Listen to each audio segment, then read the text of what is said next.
Semua malaikat yang bertugas masing-masing.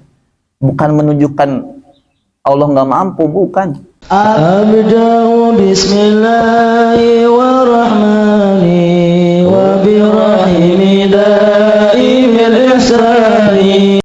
Selanjutnya mukhalafatul hawadisi.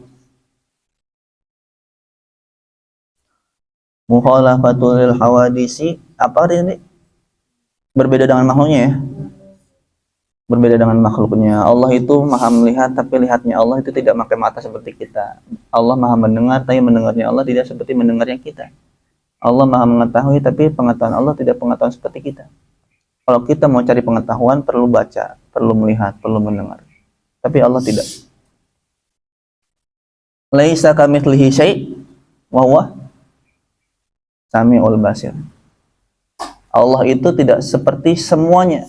Tidak ada yang serupa dengan Allah. Kalau kita membayangkan Allah itu gimana ya? Allah itu maha menolong. Semua hamba ditolong. Apa tangannya banyak ya? Oh enggak. Allah itu maha melihat. Allah melihat saya, tapi melihat juga orang lain juga. Apa matanya banyak ya? Enggak. Allah itu maha mendengar. Setiap kali, setiap doa, Allah maha mendengar. Mendengar yang di Darul Amal, mendengar yang di sana, yang di sini semua. Apa jangan-jangan telinganya banyak? Apa jangan-jangan telinganya lebar? Tidak. Allah tidak serupa dengan makhluknya. Kalau kita gambarkan Allah sebagaimana ya tidak bisa digambarkan.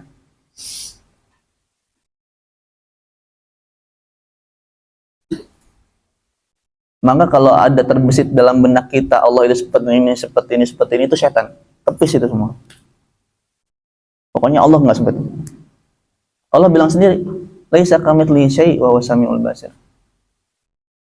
Allah tidak bisa diserupain apapun, nggak bisa. Disamakan dengan apapun juga nggak bisa. Terus apa lagi tadi? Qiyamuhu binafsihi. Artinya berdiri sendiri. Maksudnya berdiri gimana? Berdiri sendiri maksudnya tidak butuh dengan apapun. Katanya Allah itu tidak butuh dengan apapun. Kenapa Allah mengatur dunia alam semesta ini dengan adanya para malaikat yang mengatur rezeki, malaikat Mikail. Ada malaikat menyampaikan wahyu pada para nabi-nabinya, yaitu malaikat Jibril. Kenapa nggak Allah langsung aja? Kenapa nggak Allah langsung yang mengatur rezeki, mengatur hujan? Kenapa ada Raqib Atid yang mencatat amal? Kenapa nggak Allah sendiri? Katanya Allah qiyamuhu binafsihi, nggak butuh dengan siapapun. Adanya malaikat Jibril sebagai tugasnya itu. Ada yang malaikat Mikail dengan tugasnya masing-masing. Semua malaikat yang bertugas masing-masing. Bukan menunjukkan Allah nggak mampu, bukan. Lah, dulu waktu belum ada petugas-petugas, Allah mampu mengatur semuanya. Ya enggak? Itu semua bukan menunjukkan Allah tidak mampu. Kalau manusia, iya. Presiden punya bawahan, Menteri Keuangan, Menteri Pendidikan, Menteri Pertahanan, Menteri Perhubungan, Menteri politik. Dari menteri-menteri itu yang mengontrol pendidikan, menteri pendidikan mengontrol pendidikan, menteri kesehatan mengontrol kesehatan, menteri keuangan dia yang memanage semua keuangan negara, menteri politik semua yang memonitoring politik yang ada di Indonesia. Kalau presiden iya, presiden membuat semua bawahan-bawahan jajaran-jajaran menteri-menteri tadi, emang presiden nggak mampu, pecah palanya kalau ngatur semua. Pendidikan dia ngatur, keuangan dia ngatur, politik dia ngatur, kesehatan dia ngatur, pecah palanya itu, ya nggak?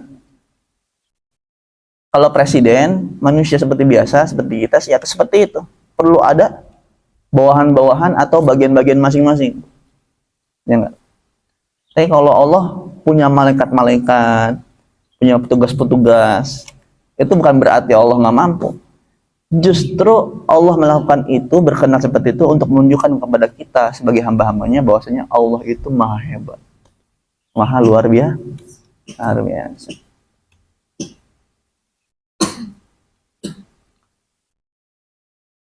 Seperti kita mungkin main PS itu loh.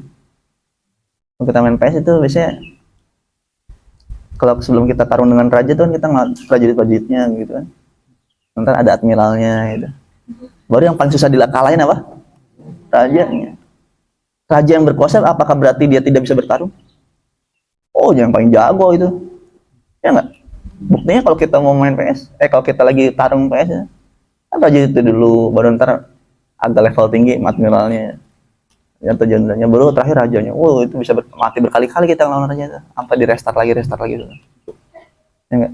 Kalau nggak kita cheat dengan darah nggak habis-habis baru mungkin menang. Ya kan kalau dalam dunia PS gitu, raja yang paling kuat, paling susah dikalahin.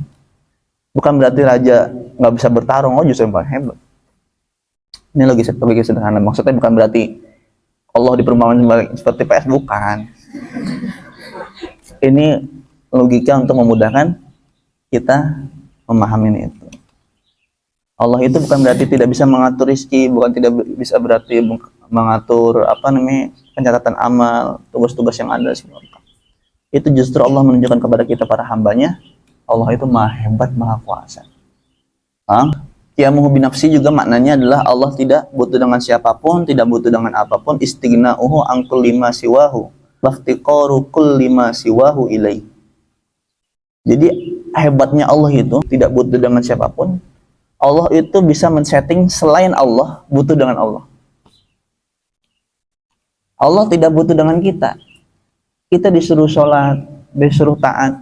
Bukan berarti Allah itu butuh dengan sholat kita, butuh dengan taat kita.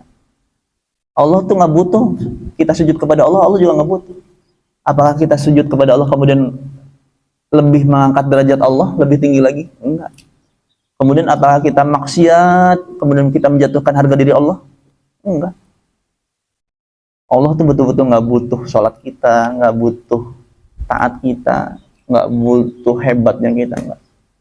Justru kita yang butuh sama Allah. Jadi kita sholat itu bukan berarti Allah butuh sama kita. Justru kita yang butuh sama Allah. Kita nyembah Allah itu karena kita butuh dengan diri kita sendiri. Kita khawatir dengan diri kita sendiri. Karena kalau kita tidak nyembah Allah, khawatir Allah murka kepada kita, akhirnya kita termasuk orang yang celaka. Nah, seperti itu. Allah itu tidak butuh dengan siapapun, tidak butuh dengan apapun. Tapi siapapun dan apapun butuh dengan Allah. سميتها عقيدة الأول